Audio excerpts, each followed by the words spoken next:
Welcome to another much needed update on Senator Natasha's and Senator Godswill's case. So after Senator Natasha went to UN Commission to report on how she was treated unjustly by the Nigerian Senate, there's been two major responses from the Senate here in Nigeria. One from a fellow female politician by name Honorable Kafilat Ogbara, who is a member of the third and current House of Representatives, and also another response from the accused, the Senate President Godswill Akpabio. In my last update, I did share with you the speech by Senator Natasha Uduagan at the UN, but to give this video a proper context and easy to understand for my new viewers, we'll be looking at the speech by Senator Natasha again, then the response by Honorable Kafilat, and lastly, the response by the Senate President. So let's listen to the videos. I come with a heavy heart from Nigeria. But first, I'd like to apologize to Honorable Kafila Obara. I am not here to bring shame to our country. I'm here to seek help for the women of Nigeria. Again, my name is Senator Natasha Akpoti Uduagan. 5 days ago, on the 6th of March 2025, I was suspended. As a senator, I was suspended illegally because I submitted a petition of sexual harassment against the President of the Nigerian Senate, Senator Godswill Akpabio.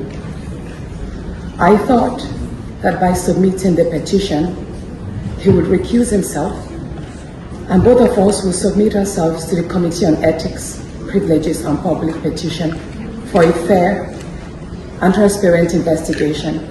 But unfortunately, I was silenced and I was suspended.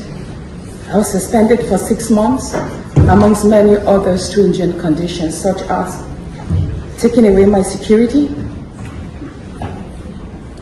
taking away all the officials, vehicles, and other items that were handed over to me as a senator. My salaries will be cut off.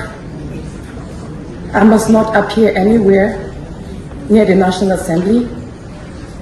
And for 6 months, I'm not to introduce myself or present myself as a senator locally in Nigeria or internationally. That means I'm here illegally, but I have no other place to go but to come here and speak to you women, because this is a bigger picture.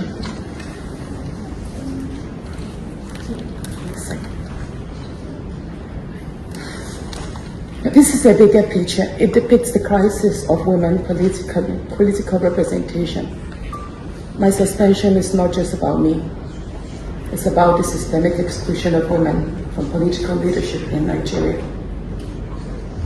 Women make up 3.6% of political offices, and in the Senate, it's just 2.8. We have 109 men, and only 4 of us are women. So right now, it's 108 with only 3 women.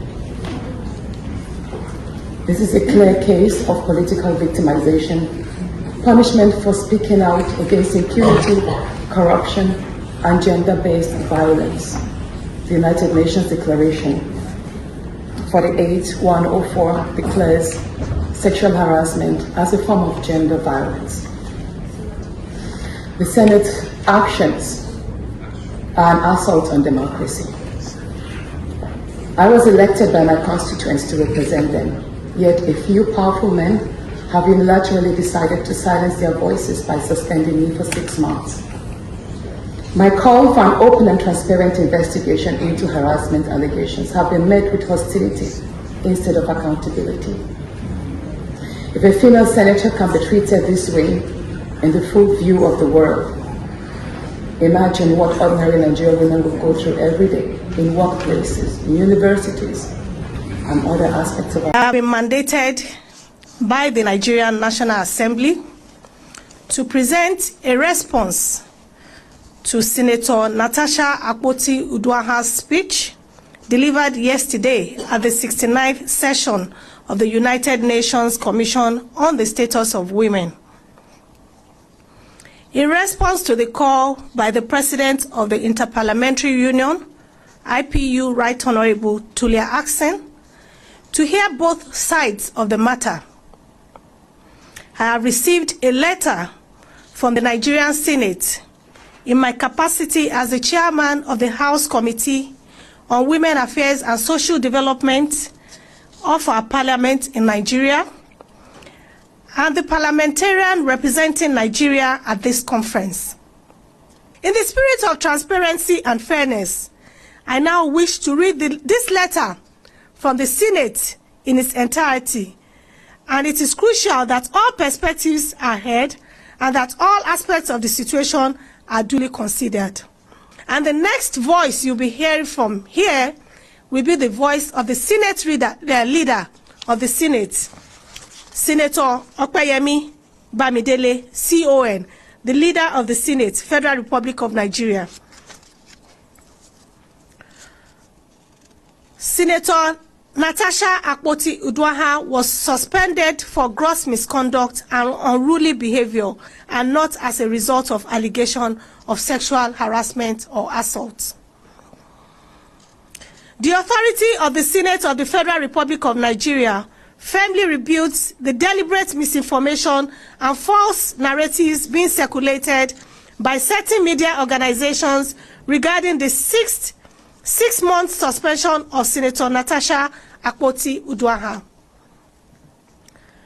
Let it be unequivocally stated that Senator Uduagan was suspended solely for a persistent act of misconduct, blatant disregard for the provisions of the Senate Standing Orders 2023 as amended, and gross indiscipline, nothing more, nothing less. This is still the voice of the leader of the Senate. It has come to the attention of the Senate that some media reports are attempting to falsely suggest that Senator Uduagan's suspension was due to allegations of sexual harassment. This is completely untrue, misleading, and a calculated attempt to distort the facts. If Senator Uduagan had strictly followed our guiding principles, the Senate would have treated her petition based on merit in line with its practice, but she never obeyed the established practices of the institution where she was serving. The facts of the suspension. This is still the voice of the Senate leader. Senator Uduagan's suspension was a decision of the Committee of the Whole Senate, following the submission of a report by the chairman of the Senate Committee on Ethics and Privileges. The report found her guilty of violating sections 6.1 and 6.2 of the Senate rules and recommended her immediate suspension. The disciplinary action was a response to her repeated violations of legislative decorum, including 1. Refusing to sit in her assigned seat during plenary on the 25th February 2025, despite multiple pleas from the leadership and other ranking senators, an act of open defiance and disorderly conduct. 2. Speaking without being recognized by the presiding officer in clear violation of parliamentary practices and procedures on the 25th February 2025. 3. Engaging in unruly and disruptive behavior, obstructing the orderly conduct of Senate proceedings. 4. Making abusive and disrespectful remarks against the leadership of the Senate. 5. Defying and refusing to comply with the summons of the Senate Committee on Ethics and Privileges mandated to investigate cases of misconduct. These actions represented a direct challenge to the authority of the Senate and a violation of the Senate Standing Orders 2023 as amended, that govern the business of the Senate and the conduct of its members. The disciplinary measure was therefore necessary and justified to restore order and uphold the integrity of the Senate of the country's foremost democratic institution. This is still the voice of the leader of the Senate. On the petition and allegations, Contrary to the false claims being circulated, Senator Uduagan was not suspended for making any sexual harassment or for submitting a petition.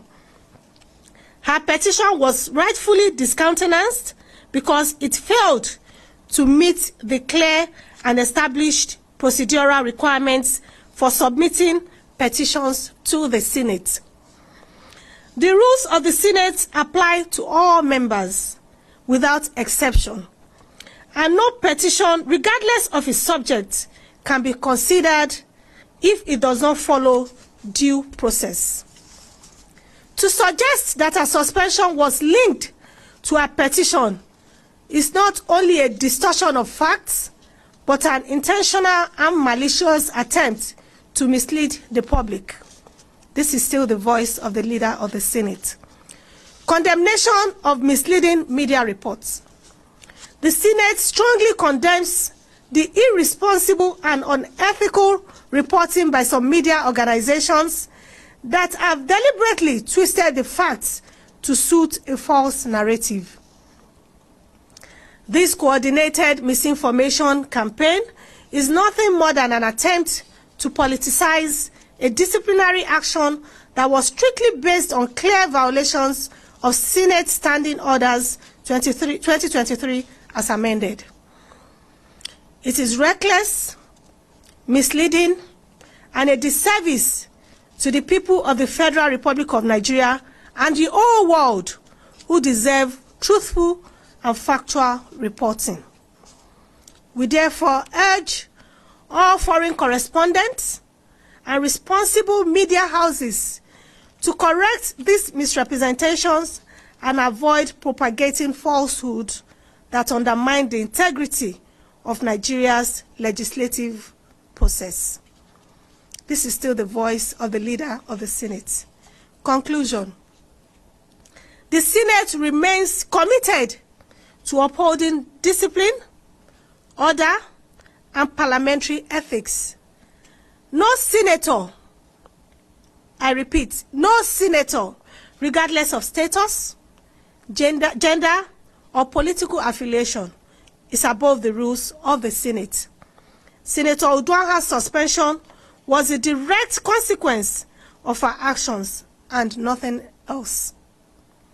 We urge the public and the media to disregard any false reports suggesting otherwise and to always seek the truth before spreading politically motivated narratives.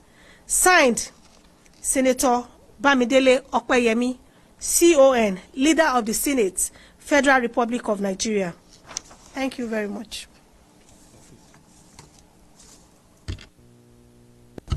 It's also important for the public to know that whatever decision we arrive at here is unanimous. And I recall the last decision we took, and which concerned one of our sisters here, the senior Senator Natasha Uduagan. I'm also aware that when she left the chambers, she went to Brekete Radio, and she went to Arise Television, and she distorted the facts. I'm aware further that she has now externalized the matter by attempting to embarrass the Federal Republic of Nigeria by going to give a narrative at the IPU UN event, totally different from what occurred in the Senate.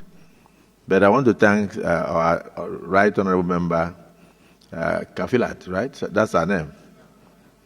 Kafilat Okwara, who had to give a press conference in New York to caution the international press not to vilify Nigeria, but to note that the facts presented by her were totally out of tune with what occurred in the Nigerian parliament, and that we have our own internal mechanisms of resolving issues in Nigeria.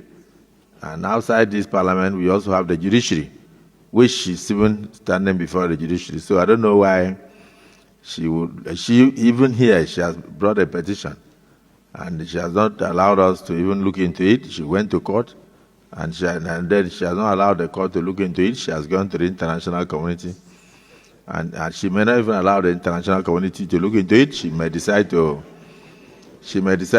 run to I don't know where. I don't I don't want to be misquoted, but the reality is that we remain resolute. We are law abiding. We operate through the rules of the Senate, which is an extension of the powers and privileges given to us by the ground norm, the Constitution of the Federal Republic of Nigeria. We still are open to making sure that we remain in peace, and we left room for her to recognize that what she's doing may even frighten a lot of men in future from even appointing or selecting female deputy governors. You can imagine if somebody like Kamala, the immediate past vice president of the United States, were to go on CNN to say that Biden, the president, sexually assaulted her by shaking her hand or by holding her hand to show her the office of the president, then automatically it means that nobody will pick another woman as vice president. But I have 4 daughters, so I want to plead with politicians, still give my 4 children a chance. Do not take the action of one person and punish others. My religion and the Bible had forbidden that the sins of the father will no longer be visited on the children. So please, we still have so confidence in our female folk. In this 10th assembly of the Senate, we have only 4 women, and the 4 of them are all committee chairmen, intentionally, in order to give a voice to women in the parliament. So I thank you for this vote of confidence. I will not take it for granted, and I also have confidence in you and your ability to continue to contribute your quota towards nation building. Let's remain focused on why we are here. These things are distractions and diversionary. May God Almighty bless all of you. May God, using this Ramadan and Lent period, endow you with more wisdom, protect you, protect your families, and then bring more prosperity to our nation through Asiwaju Bola Ahmed Tinubu. Can we say amen? I thank you. Hence, the Senate.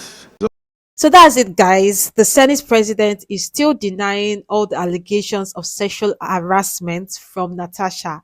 At this point, all we can wait for is for the court proceedings to commence, if there's going to be any, and we'll see how the case would unfold. The standard practice in court is that he who alleges must prove, which means that Senator Natasha Uduagan must be the one to prove that, our accusations are actually true, that Senator Godswill Akpabio actually harassed her. I'm hoping that she has a concrete proof, because she's dealing with the high and mighty in politics. She's dealing with the well-connected, and So yeah, when you want to stand against people like that in court, you need to have a very concrete proof. Like, your proof must not be shaky, because we know how it goes. We know how it goes in Nigeria. And one sad thing about cases like this is that the court doesn't put into consideration the nature of the allegation before asking for proof. Most cases of sexual harassment, domestic violence, gender discrimination, like, it's always hard to prove those cases, because these things happen spontaneously. Like, you were not planning that the young man that was, just walking in the streets was going to hit your house. You were not planning that the lecturer you were going to meet in the office was going to, sexually harass you. Like, these things are things that you really don't see coming. So sometimes it's hard to prove. And that's why most cases of sexual harassment or sexual molestation actually goes without, justice, because there is really no way. Most of them, there is really no way to prove, except the person has done it over and over again. Then you can now plan to say, okay, I'm going to record this person, or maybe you have witnesses. But even the witnesses that Natasha says she has, most of them have denied saying such a thing happened. But we are hoping that if this actually happened, we are hoping that she will get justice. She's a barrister, yes, from what I read and from what I learned. She once worked as a barrister. So for someone with such experience, I believe she understands the law. And before, she must have come forward to say, to accuse, the Senate president of, harassing her sexually, I am sure, or I believe that she must have a concrete proof. So we are just waiting for the whole case to unfold. This is the major update that's available for now. You guys let me know what you think about this in the comment section below. And also let me know where you're watching this video from in the comment section below. This broadcast was brought to you by Becky Culture Media, where we talk about trending news and events. I'll see you in my next one. Bye for now.